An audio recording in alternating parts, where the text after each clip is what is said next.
Okay, so good afternoon, everyone. So, so this afternoon we will tackle about the globalization, cultures, and communications. So, chapter overview. In this chapter, we will discuss briefly globalization, its implications, the factor causing it, and how communication has been affected by it. Also, this chapter will tackle the various cultures and subcultures, races, gender, generation, social class, religion, occupation that affect communication, and a few examples of communication patterns of some nationalities. Okay, so learning outcomes. So in this topic, at the end of this chapter, you are expected to first learn about globalization as a phenomenon, its implications, and how it has affected communication. The second one, gain awareness on the various cultures that shape communication. And last, read further about a country's communication behavior or patterns of communication and do a creative presentation of what has been read. Okay, so globalization and its effect on communication. That's my topic. So, what is the effect of communication in globalization? So, through globalization, sharing of information became easier due to globalization. Ang pag-communicate kuno sa kanang lain-lain nga pag-communicate nato sa lain-lain nga tao kay mas nisayon siya tungod sa globalization kay ngano man kaha. So ma-discuss ta na later. Okay. So first, what is communication? So communication can be defined as the process or act of exchanging, expressing, or conveying information through writing, speaking, and gesturing. So in a simple word, communication is all about getting information from one party to another. So that is communication. Yes.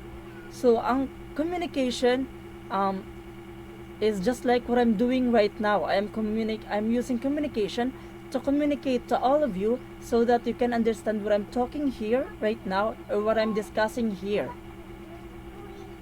So that you can understand. Okay? Para masabtan niyo sa akong mga gi topic diri sa akong mga gi discuss diri. So that's why nagamit ko communication. So what is globalization di ay?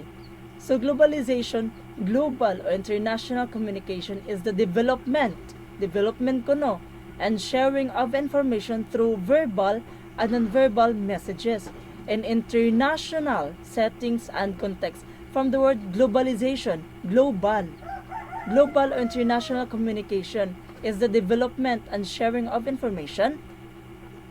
Like nag-study na lang sa bitaw ta sa ato bitong lain bitaw nga language so that maka-understand ta nila kung sa bitay buot nilang gipasabot. For example, excuse me. For example, maato batalon sa laing country. So through globalization mas nakasabot bitaw taon sa bitay ilang mga gipang istorya. For example, nabaroy mga kanang mo travel bataron, then dapat mag-study sa ilang kanang sa ilang discussion. I mean sa ilang language. Unsay kuan sa ilang language so that maka-understand taon sa buot nilang ipasabot. So what are some of the drivers of globalization? What do you mean by drivers di ay? So meaning sila maoy hinungdan bitaw like ngano bitaw kabalutaan nga kanang language, nganong kanang like nganong ganahan taan nga food or kinsay na sa kanang mga t-shirt or sa atong mga beliefs, like sila bitay hinungdan nganong kanang nakabalo bitaw sa taan nga mga language, food, clothing, beliefs, language, education. So mao sila mo drivers. So first we have the colonization. So this mark the beginnings of globalization. Mao ko na nag-una kay katong bitong gisakop ta sa ilang nga country, dayon pagsakop nila nato na apply naman nato ang ila bitong mga kuan, like just like what I'm saying earlier, nga kung unsay bitang ilang kuan bitaw, ilang ilang language, so nakabalo sad ta sa tungod sa ilang pananakop. So in the Philippines, for instance, history tells us that the Spaniards, Americans, and the other colonizers have introduced their cultures, language, food, clothing, beliefs, values, education, and etc. to the country, and some of these ways of living have been consciously or unconsciously adopted with the Philippine society even up to this day and age. So di ba isa man ta ato nga mga nasakop nila, ay isa man ang Philippines nga nasakop sa tagalaing country. So pagsakop nila nato is nakabalo na bitaw sa ilang, for example, nakabalo na ta sa ilang language. So dara bitaw from the word introduce their cultures, food, clothing, beliefs, values, and education. So mao to kanang sila mo hinungdan nganong na-apply na nato ang kanang mga butanga or bisan unsa pa na. And the second one, we have the diaspora, and the third one, we have the technology.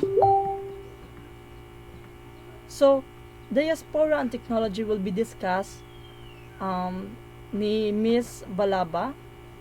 So Miss Balaba will discuss the diaspora and technology and how does globalization affect communication. So thank you everyone for listening, and that's the end of my report. So dito ako kutob sa kanang colonization. So thank you for listening.